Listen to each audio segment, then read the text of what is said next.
Welcome back, everybody. Today we get to talk about George T. Stagg from 2023. Now, some of you guys may have noticed that I haven't posted in a while, and it has been because of this review. This has been a review that I have been very reluctant to post, but stay tuned to find out why.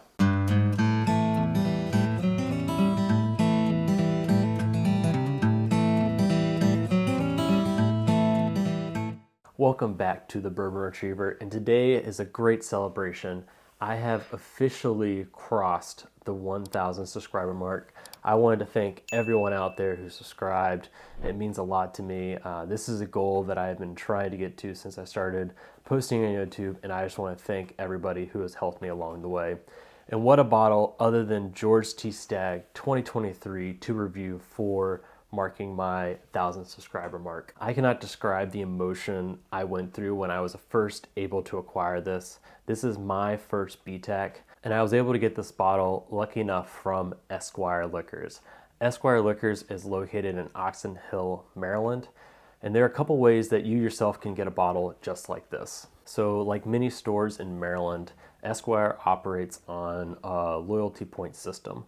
So at the end of the year, Esquire goes down as top customers, and they call customer one and figure out what bottle they want and go down the list for all the allocated Pappies, BTACs, and other etc. bottles that they have at the end of the year. But what's nice about Esquires is they do this twice a year. So not only do it at the end of the year, but they do it at the 6-month mark. I'll put a picture over here of the bottles they're offering at the 6-month mark. It's for their top 30 customers. I don't know exactly how many of each bottle they have, but it is an array of Pappies and BTACs, very coveted bottles. So what's really nice about this system is you don't necessarily have to wait till the end of the year to stack up your points. You can do it earlier in the season. And when you redeem at the 6-month mark, it does not reset your points. Additionally, Esquire also does monthly allocation of bottles. Each month it's 10 different bottles. This month I'll put another picture up here of the bottles they're offering in February. Some pretty good bottles. I think if I personally had to look at this list, I would first pick the Old Rip. Then I would probably go Weller 12 just because I personally don't own a bottle. Maybe then Weller Full Proof. And then this is where it gets tricky for me. I'd probably go 1924 because I don't personally own a bottle. I know the Rio is loved by some in the community. Elmer T. Lee is a bottle people love. I personally just don't think the hype is there for the Elmer T. Lee, but there are some great bottles to pick on this list. Leave in the comments what bottle you would pick if you had a choice for number one in this list. I encourage people not to necessarily go for the bottles that have the most secondary. It should be a bottle that you enjoy drinking because in the day, that is what bourbon's meant for. Additionally, Esquire is getting in their own Buffalo Trace store pick. I think he's charging a little over $30, which is about market price. Typically store picks are about $5 more than MSRP, and I think MSRP on those bottles is $25. I'm not sure when it's dropping. I think it's coming soon. I would keep in touch though. The two best ways to keep in touch are they have a Facebook page, Esquire Bourbon.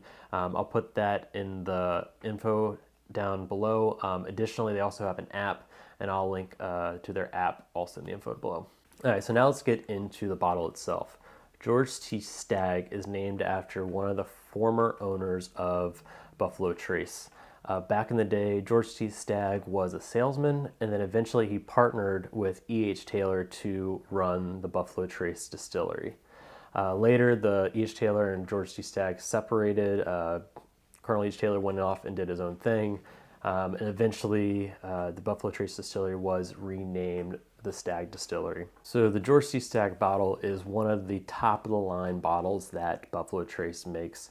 These are released every year in the fall, around September and October. The proof varies on them, but they're typically above 130 and they're around the 15-year age mark. George T. Stagg has been one of my absolute favorite bottles.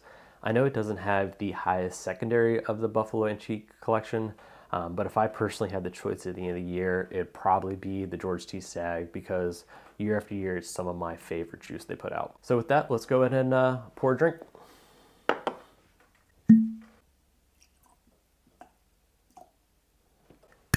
All right, first the aroma. The aroma is quintessential George T. Stagg. You get a lot of those cherry notes with dark, rich caramel, a ton of oak and tobacco also lingering in there. Maybe a little bit of maybe a cherry wood flavor. Yeah, I am an absolute fan of this nose. I could smell this for days. I'm starting to get maybe a little cinnamon now. Maybe like the cinnamon you'd get on a wild turkey. That's kind of weird. I don't normally get that on Buffalo Trace. Yeah, this is exactly what I would want a bourbon to smell like. It is absolutely beautiful. All right, before we get too much further this review, I want to give my neighbor a shout out. He made the first ever Bourbon Retriever Glen. I am absolutely in love with this glass. I want more of them. It's awesome to see something that you created personally, this brand, show up on actual Glen. This I don't even know how to describe the words. I am forever grateful for this Glen. I'm actually looking to potentially make more Glens going forward.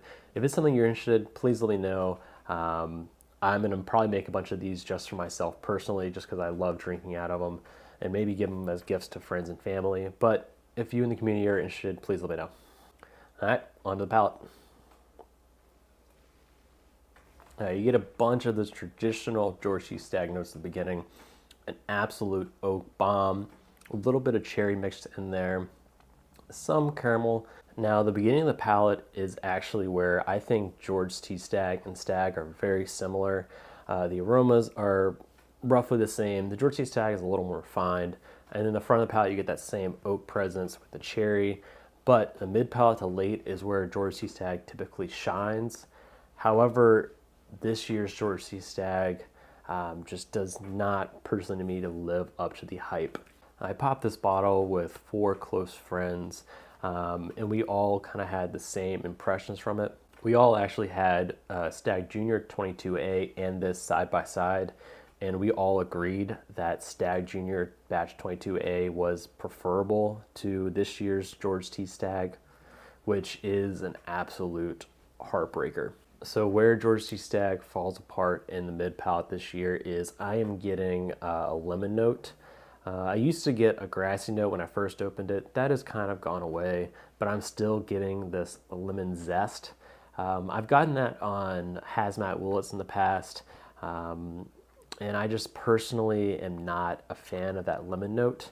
So normally for George T. Stagg in the past, for me personally, is I get a lot of those great notes at the beginning, but as it gets to the mid to late palate, those notes just kind of ramp up, almost like you're on a roller coaster going up, and it just elevates the bourbon a ton.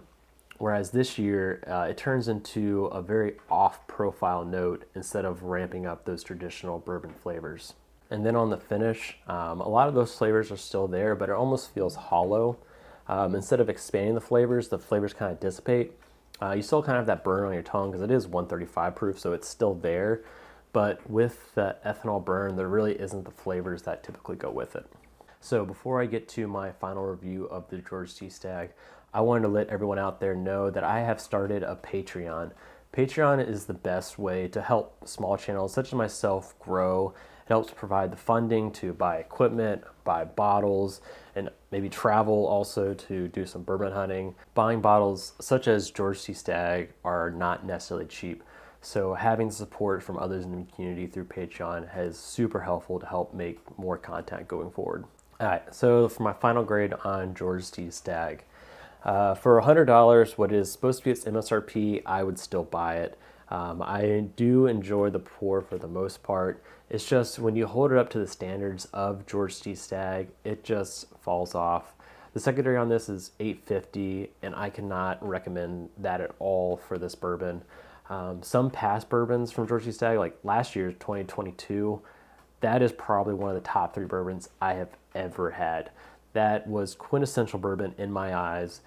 If you are going to hunt for George T. Stagg, I would say skip this year's and try and get other years' bottles. And if you personally got George T. Stagg, I would recommend you trading it away for other BTACs or even trading down for other Stagg Juniors, because I think the juice in this one, there are juniors out there that beat this.